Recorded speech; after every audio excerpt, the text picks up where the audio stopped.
ازيكم عاملين ايه؟ يا رب تكونوا بخير. النهارده جزء جديد من القصه اللي بتحبوها، حكايه ليلى. قبل ما ندخل في القصه ما تنسوش تعملوا لايك واشتراك في القناه وتسيبوا كومنت لطيف زيكم تحت الفيديو، عشان ده بيفرق جدا جدا جدا. عاوزين نوصل الفيديو ده لاكبر عدد ممكن من الكومنتات. كنا واقفين في الفصل اللي فات على هيس لما شاف ليلى ودوك فالنتينو ووقفهم عشان يسلم عليهم، وما كانش مفهوم هيعمل ايه معاهم. في الوقت ده الدوك بيقول لاخوها ان هو قضى وقت ممتع جدا وبيشكره. اخوها بيرد عليه وبيقول له انا بعتقد ان انت حبيت هديتي. بتفكر ليلى هدية ايه وازاي الدوك بياخد هدية من اخوها، وهنا بتسأله بيقول لها ان هو هيحكي لها بعد وليمة الصيد. في الوقت ده بتيجي واحدة شعرها اصفر كده وبتقول اختي، وبتروح على ولية العهد وبتسلم على ولية العهد وبتبص وراها وبتنده على الاخ جين وبتقوله تعالى بسرعة. بيجي واحد برضه شعره اصفر زيها، غالبا كده بيكونوا اخوات ولية العهد. بيكون يا سادة الجايزة للفائز اليوم عبارة عن سوار مرجاني. ولي العهد بيعلن عن بدء وليمة الصيد. بيكون تفكير اخوات ليلى ان اللي بيشاركوا في الصيد هياخدوا زمام المبادرة، واللي بيتفرجوا بيفضلوا في الخلف. ليلى بتطلع الحصان بتاعها والدوك بيقول لها انه مش هيكون عندها اي مشاكل مع الفرسان اللي بيرافقوها، ولكن تكون حذرة. وبيقول لها ان هي ما تنزعش البروج اللي هي لبسته اللي هو عطاها لها من جسمها ابدا. بتقول له ماشي، بيمسك ايدها بكل رومانسية وبيودعها وبيمشي.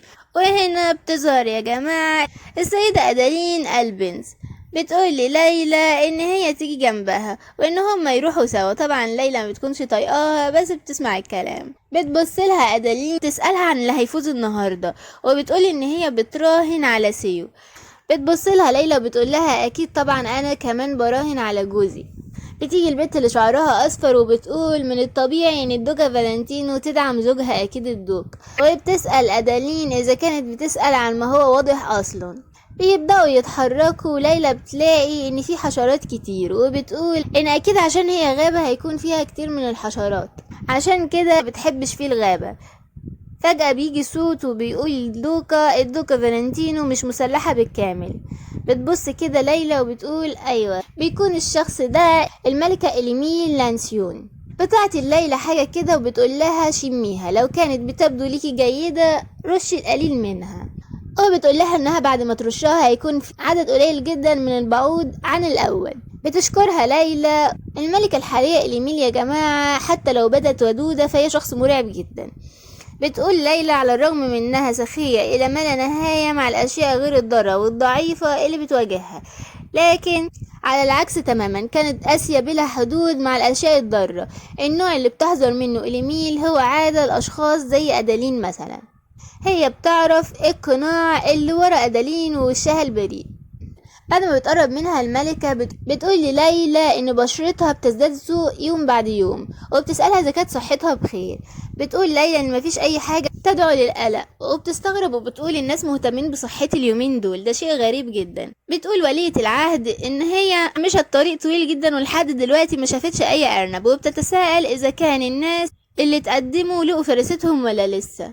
بتكون ليلى حاسة بشعور غريب جدا وبتبص حواليها بتلاقيهم بيتعاملوا عادي، وبتتساءل اذا كانوا مش حاسين باي حاجة من اللي هي حاساها دي ولا ايه. بتقول ليلى ان هي لازم تكون في حالة تأهب اذا حصل اي حاجة، وبتقول ان ساحر اوين اكيد هيعمل حاجة. فجأة الحصان بتاعها ما بتقدرش تسيطر عليه. بتيجي ولية العهد وبتسألها عن اللي حصل، وأدالين بتقول لها عملتي كده ليه، وبتسألها اذا كان ركوب الخيل صعب ولا ايه.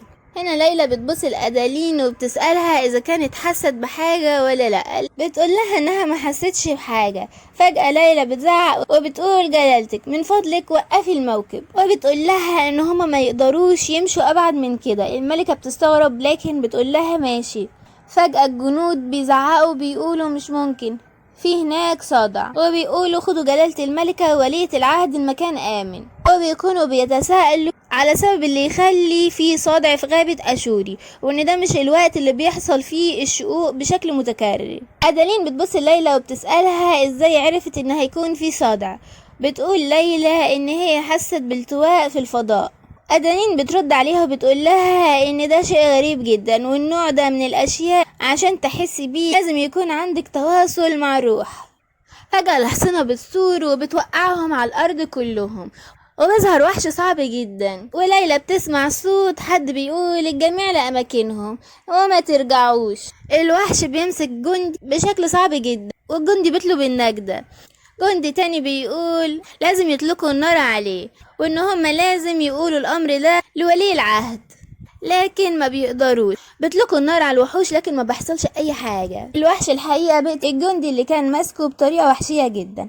بتطلع هنا ادالين وبتقول ان هي هتبعده بالسحر، وبتقول للكل ان هما يبقوا وراها. ليلى بتبص لها وبتقول القوة الوحيدة اللي تقدر تهزم الوحوش دي هي قوة العناصر، وبتقول ان هو تقدر تضعف الوحوش بالقوة السحرية بس، لكن هيكون دايما في المزيد منهم، وما يقدروش ان هم يغلقوا الصدع الا بالقوة العنصرية.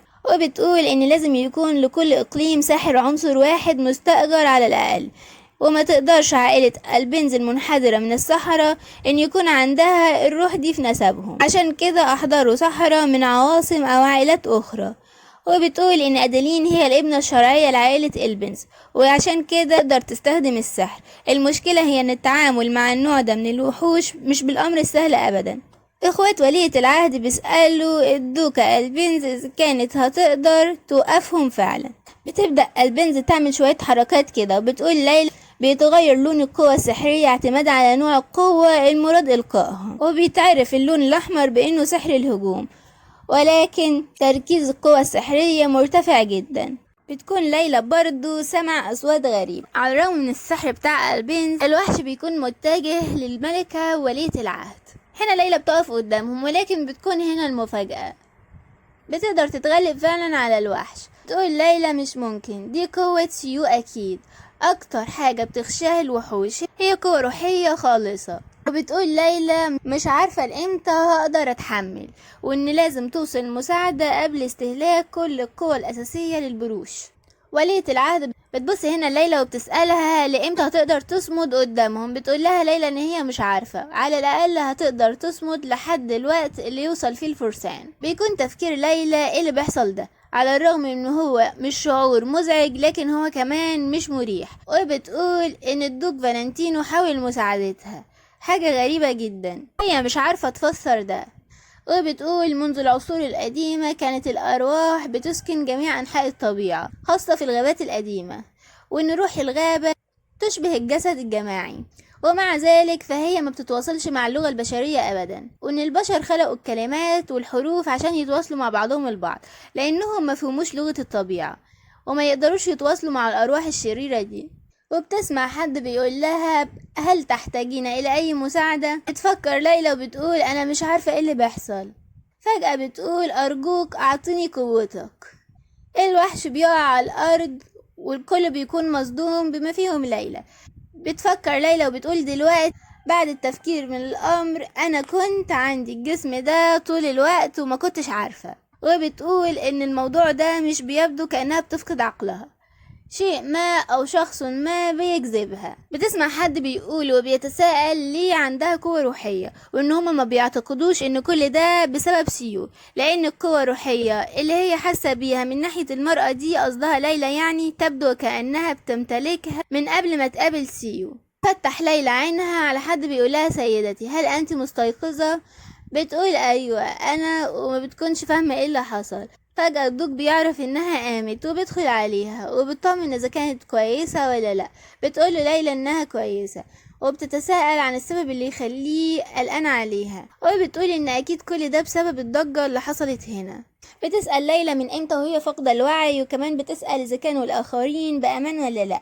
بيقول لها الدوق ان هي كانت فاقدة للوعي من 6 ساعات، وان الاشخاص اللي هي قامت بحمايتهم دلوقتي كويسين، لكن مع كده في بعض الجرحى والقتلى من بين الفرسان. وبيقول ان كان في هناك قتلى من فرسان كل عائلة، لكن عانى فرسان عائلة فالنتينو اكتر من غيرهم. بتقول ليلى ان اكيد هتقام مراسم للدفن، واكيد هيكون عليها ان هي تحضر. بيقول لها الدوق ان هي تحتاج الراحة لفترة طويلة، وبيطلب منها انها ترتاح. شارلوت بتقول لها نفس الكلام، لكن ليلى بتقول لهم ان هي بخير وتقدر تمشي، لكن الدوق بيحاول يوقفها. بتعصب عليه ليلى وبتسأله عن السبب اللي يخليه يوقفها، وبتقوله ان ده واجبها كدوقة وانها لازم تروح، وبتقوله انها تمشي دلوقتي وانها هتشوفه بالقاعة التذكارية. الدوق ما بيعرفش يعمل حاجة وبيسيبها بالفعل. يا ترى هيحصل حاجة في مراسم الدفن؟ وايه القوة بالظبط اللي عند ليلى؟ ويا ترى القوة دي هتتسبب في كشفها في ان هي مش الابنة الشرعية اصلا للعيلة ولا لا؟ ويا ترى ده هيغير من نظرة سيو ليها ولا لا؟ ده برضه هنعرفه من خلال القصة. ما تنسوش تعملوا لايك واشتراك في القناة وتسيبوا كومنت لطيف زي ما اتفقنا. على اللقاء في الجزء القادم.